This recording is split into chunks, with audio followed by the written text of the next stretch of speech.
இந்த 75 வருடங்கள்ல எத்தனையோ துரோகங்களை பார்த்திருக்கிறோம், எத்தனையோ சவால்களை பார்த்திருக்கிறோம், எத்தனையோ போராட்டங்களை பார்த்திருக்கிறோம், எத்தனையோ நம்பிக்கை துரோகங்களை பார்த்திருக்கிறோம், எத்தனையோ பெரிய பெரிய பெரிய எதிரிகளை எல்லாம் கூட சந்திச்சிருக்கிறோம். இன்னும் சொல்ல போனா இந்தியாவுடைய முடிசூடா மன்னன் அப்படின்னு கூறப்பட்ட ஜவஹர்லால் நேரோட சண்டை போட்டிருக்கிறோம். உடம்பெல்லாம் மூலன்னு புகழப்பட்ட ராஜாஜியோட சண்டை செஞ்சிருக்கிறோம். தமிழ்நாட்டில் எப்படியாவது ஹிந்தியை திணிக்க முயன்ற பெரியவர் பக்தவச்சலத்தோடையும் சண்டை போட்டிருக்கிறோம். இப்படி நாம சண்டை போடாத ஆளே கிடையாது. நம்ம அடிச்சு டானாவில் நம்ம அடிச்ச ஒவ்வொருத்தனுமே டான் அப்படின்னு சொல்ற அளவுக்கு திமுகங்கிற உடன்பிறப்புகள் நீங்க புகழ் பெற்றவங்க.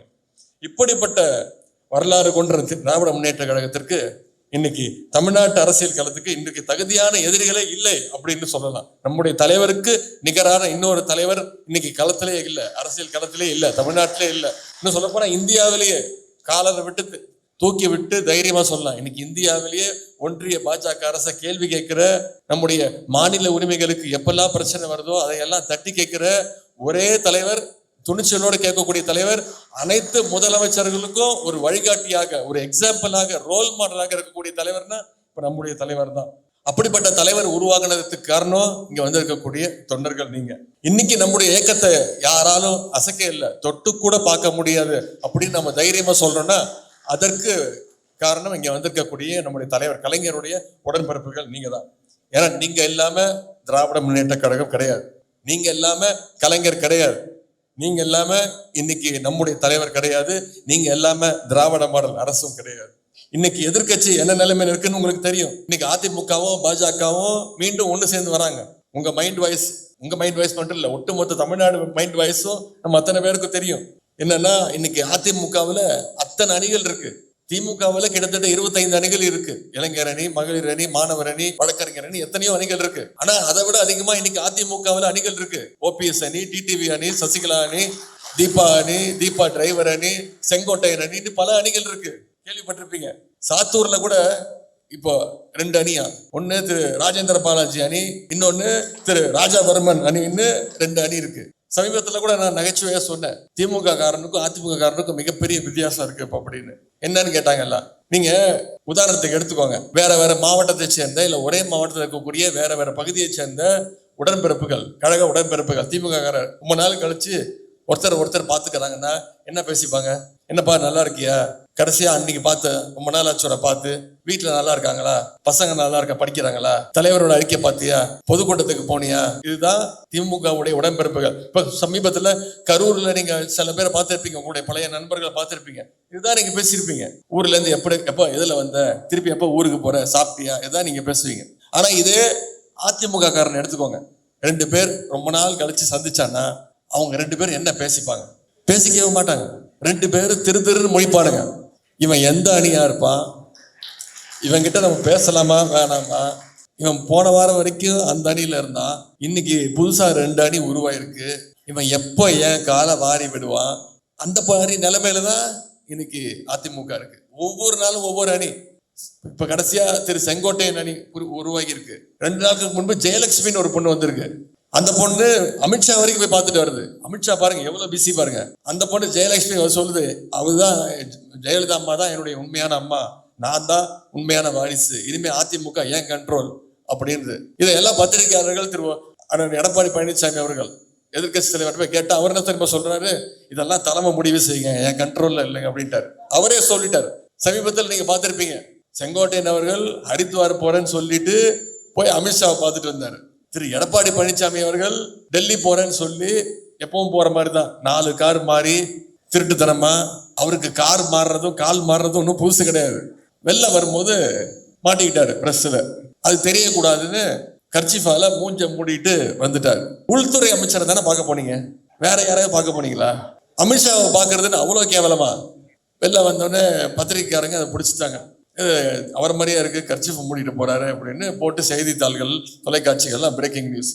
அடுத்த நாள் பத்திரிகையாளர் சந்திப்புல சொல்றாரு, மூஞ்சி துடைக்கிறது அவ்வளவு பெரிய குத்தமா அப்படின்னு. அப்படி என்ன உள்ள டீலிங் நடந்தது?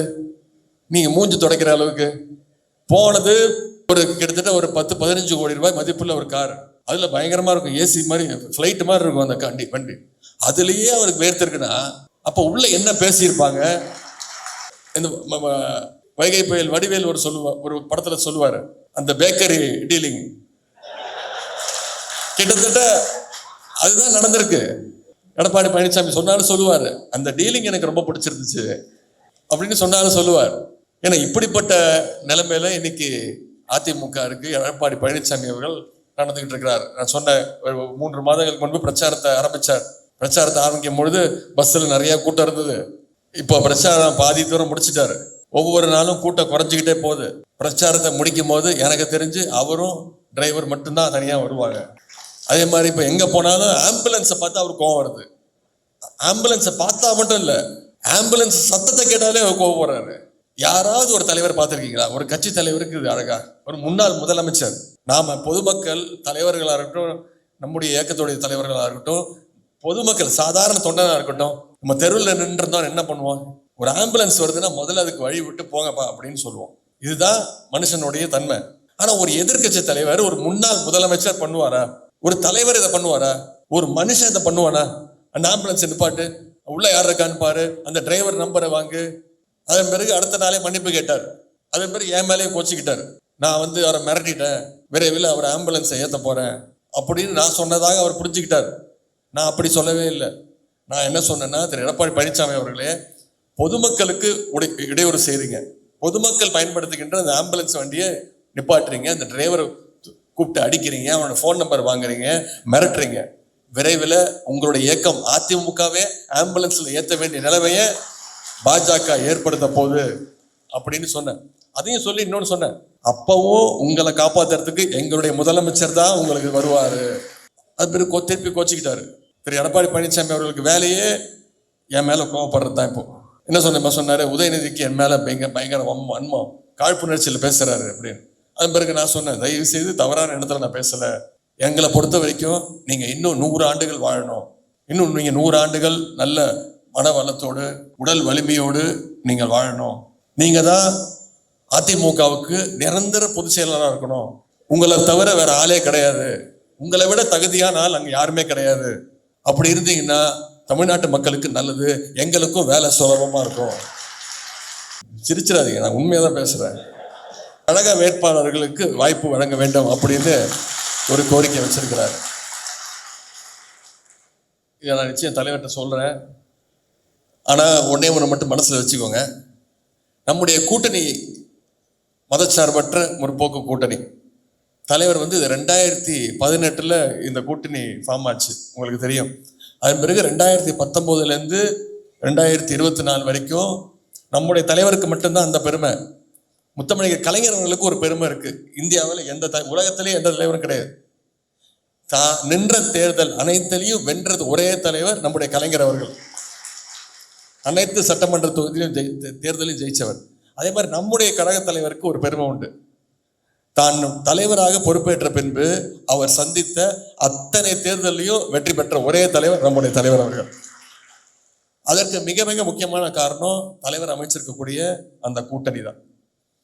நம்ம கூட்டணியை பார்த்து எதிர்கட்சி தலைவர்கள் அவர்கள்லாம் எதிர்கூட்டணி இருக்கவங்க எல்லாம் பொறாமப்படுறாங்க, நம்ம கூட்டணி உடைஞ்சிரும் அப்படின்னு சொல்றாங்க. ஆனா ஒவ்வொரு முறையும் கூடுதல் கட்சிகள் தான், கூடுதல் இயக்கங்கள் தான் நம்மளோட சேர்ந்துட்டு இருக்கிறாங்க.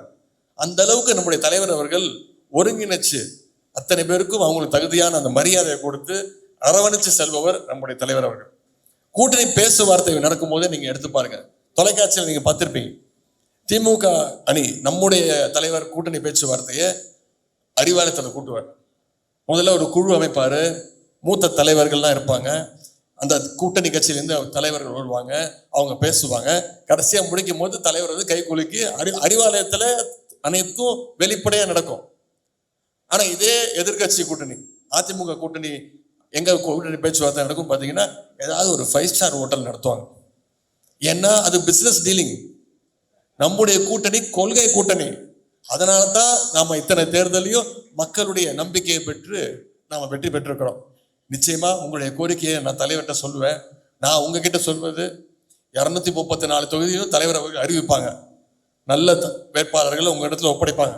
யார் வேட்பாளராக இருந்தாலும் சரி, அத்தனை தொகுதியும் 234 தொகுதியிலும் கலைஞர் தான் வேட்பாளர் அப்படின்ற எண்ணத்தோடு அந்த நம்பிக்கையோடு நீங்கள் வேலை செஞ்சு யாராக இருந்தாலும், நான் சொல்ல மாட்டேன்னு நினைச்சிடாதீங்க, நிச்சயம் தலைவர்கிட்ட சொல்றேன், இருந்தாலும் நீங்க தலைவர் அவர்கள் யாரை வேட்பாளர் அறிவிச்சாலும் உங்களுடைய பணிகளை நீங்க சிறப்பாக செய்யணும்னு நான் கேட்டுக்கொள்கின்றேன்.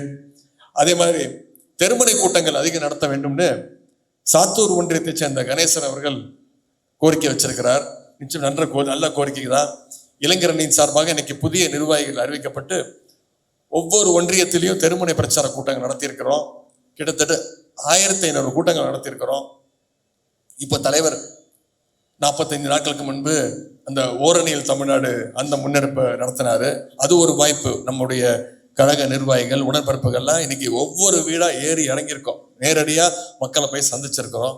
நிச்சயமாக தெருமுனை பிரச்சார கூட்டங்கள் இப்போ 30 விழா விளக்க கூட்டமும் தமிழ்நாடு முழுக்க தலைவர் அவர்கள் அறிவிச்சிருக்கிறாங்க. அதே போல் இந்த தெருமுனை பிரச்சார கூட்டம் மிக மிக அவசியம்.